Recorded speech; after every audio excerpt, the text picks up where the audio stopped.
Coucou, vous êtes là? Bon, je vais vous faire un petit récap concernant les opérations pour vous aider à les opérations avec nombre décimaux. On va commencer par les CM1 qui vont avoir donc des multiplications avec nombre décimaux. Donc on va effectuer l'opération sans se soucier de la virgule. On s'en occupera seulement à la fin. D'accord? Donc par contre, il faut bien penser à poser vos nombres correctement. C'est-à-dire que les centièmes avec les centièmes, les dixièmes avec les dixièmes, les unités avec les unités, les dizaines avec les dizaines. On ne se mélange pas. Il faut bien rester en colonne. Et puis après, on va effectuer son opération. C'est parti. 4 fois 5, 20. Je pose 0, je retiens 2. 4 fois 6, 24 et 2, 26. Je pose 6, je retiens 2. 4 fois 2, 8 et 2, 10. Je pose 0, je retiens 1. 4 fois 1, 4 et 1, 5. On passe à la deuxième ligne de calcul et on n'oublie pas surtout de poser le 0 avant de faire le deuxième calcul. Deuxième ligne, 2 fois 5, 10. Je pose 0, je retiens 1. 2 fois 6, 12 et 1, 13. Je pose 3, je retiens 1. 2 fois 2, 4 et 1, 5. Et enfin, 2 fois 1, 2. Ensuite, on effectue l'addition. Donc 0 plus 0, 0. 6 plus 0, 6. 3 plus 0, 3. 5 plus 5, 10. Je retiens 1. 1 plus 2, 3. À ce moment-là, on va compter le nombre de décimaux que l'on a. Ici, on en a deux. Le 6 et le 5. Donc, on aura deux nombres décimaux au résultat. Donc, je compte à partir de la droite, 1, 2, et je vais placer ma virgule ici. Donc, ça fera 303,60. Voilà pour les CM1. Pour les CM2, ça va être à peu près le même principe. On va effectuer la multiplication sans se soucier de la virgule. On s'en occupera seulement à la fin. Là aussi, attention, bien poser les nombres en colonne.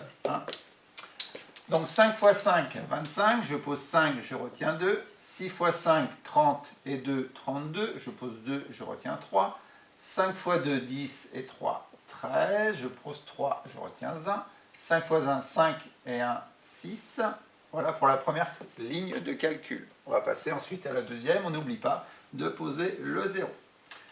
2 fois 5, 10. Je pose 0, je retiens 1. 2 fois 6, 12 et 1, 13. Je pose 3, je retiens 1. 2 fois 2, 4 et 1, 5. Et enfin, 2 fois 1, 2. Addition. 5, 2, 6, 11. Je retiens 1, 3. À ce moment-là, on compte le nombre de décimaux. J'en ai 1, 2, 3. J'en aurai donc 3 au résultat. Là encore, je compte à partir de la droite. 1, 2, 3, et je mets ma virgule ici. Ce qui me fera 31,625. Voilà pour la multiplication avec nombre décimaux. Concernant la division avec quotient décimal, il est important de laisser de la place, ici, vous allez voir pourquoi tout à l'heure, entre le dividende et le diviseur. Et on va effectuer la division. Donc d'abord, on va prendre 22, puisque 22 est plus grand que 16. Il y va une fois. Je vais donc enlever 16 à 22. Donc 6 pour aller à 12, il me reste 6, 2 pour la 2, 0. À ce moment-là, je vais abaisser le 8.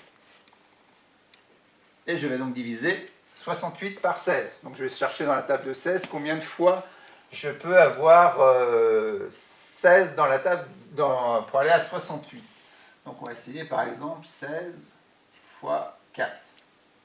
J'essaye. 6 fois 4, 24. Je pose 4, je retiens 2. 4 fois 1, 4 et 2, 6. 64. Ben voilà. Donc on peut enlever 4 fois 16. Donc je pose mon 4 et j'enlève 64. D'accord? Donc 4 pour aller à 8, il me reste 4. 6 pour aller à 6, il me reste 0. À ce moment-là, je vais continuer la division dans la partie décimale. Pour cela, je vais abaisser ma virgule à 228 et je vais aller aussi l'abaisser au quotient. D'accord? Ça, c'est très important.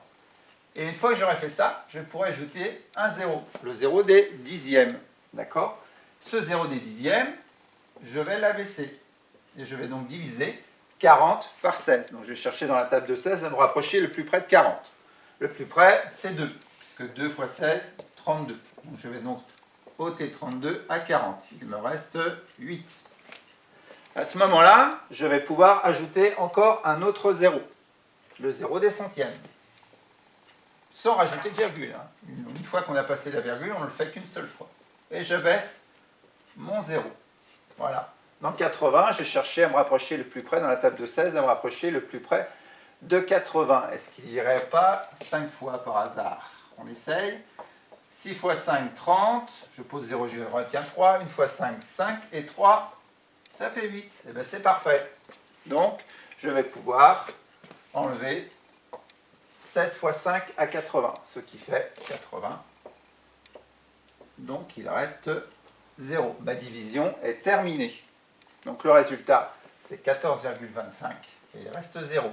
On dit que c'est un quotient décimal exact, puisque le reste est 0. Voilà. Donc, on aurait pu, si ce n'était pas terminé ici, ajouter encore un autre 0 pour les millièmes. D'accord? Mais là, ce n'était pas nécessaire, parce que la division était terminée avant. Voilà. Bon courage!